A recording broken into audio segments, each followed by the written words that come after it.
안녕하세요. 의견TV의 잼잼 한의사 배영호입니다. 생강대추차 여러분들 많이 드시죠? 생강대추차를 잘 알고 드시는 게 맞는지 오늘 제가 리얼하게 알려드리도록 하겠습니다. 먼저 생강대추차를 먹어서 좋은 시기는 늦 가을부터 초봄까지입니다.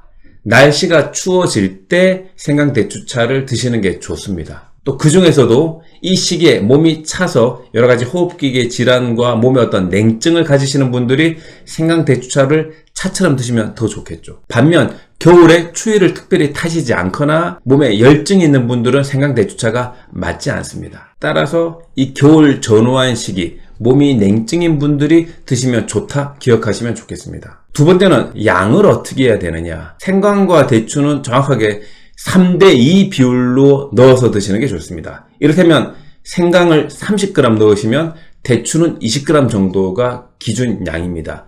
이렇게 해서 더 진하게 할 거면 3대2 비율로 증량해서 드시고, 연하게 드시려면 3대2 비율로 감소시켜서 드시는 게 맞겠습니다. 여성분들은 또 다이어트 하시는 분들이 많이 있죠.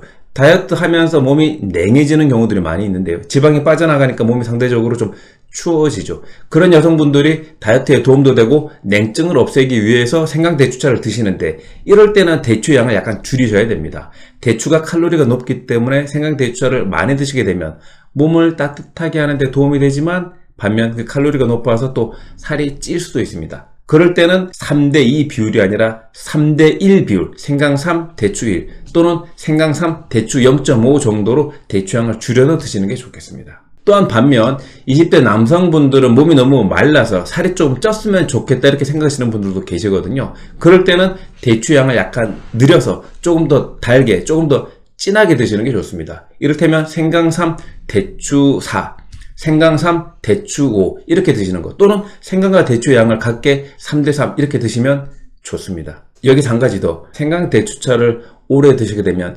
생각 외로 명치 끝이 답답하거나 콕콕 찌르는 느낌을 가지시는 분들이 많이 계신데요. 그런 걸 예방하기 위해서 대추 씨앗을 빼고 쓰시는 게 좋습니다. 대추 씨앗을 뺄 때는 대추를 횡으로 있는 그대로 해서 과육 부분을 드러내고 자르시는 게 아니라 그 꼭지 부분, 이 꼭지 부분에서 이렇게 젓가락 같은 걸 넣어서 씨를 이렇게 빼내시고 껍질이 있는 채로 유지하시는 게 더 좋습니다. 또 잘 씻어서 사용을 하셔야 되는데요. 흐르는 물에 기본적으로 칫솔질을 해가며 생강과 대추 안쪽 편 주름 부분에 붙어있는 흙과 이물질을 제거하는 게 중요하겠습니다. 그리고 소주랑 식초를 소주잔 한 잔으로 넣은 그 담근 물에 생강대추를 담궈서 15분 정도 둔 다음에 그 물을 버리고 흐르는 물에 2번 정도 씻어 드시게 되면 상대적으로 훨씬 안전하게 사용을 할 수가 있겠습니다. 마지막으로 한 가지 팁을 더 드리면, 생강대추를 늦 가을부터 초봄까지 냉한 몸을 따뜻하게 또는 추위로부터 나를 방어하기 위해서 드시는 분들이라면 이럴 때 인삼을 살짝 넣어서 드시게 되면 더 좋습니다. 이럴 때 비율은 어떻게 하느냐, 생강 3, 대추 2, 인삼 1 정도를 가지고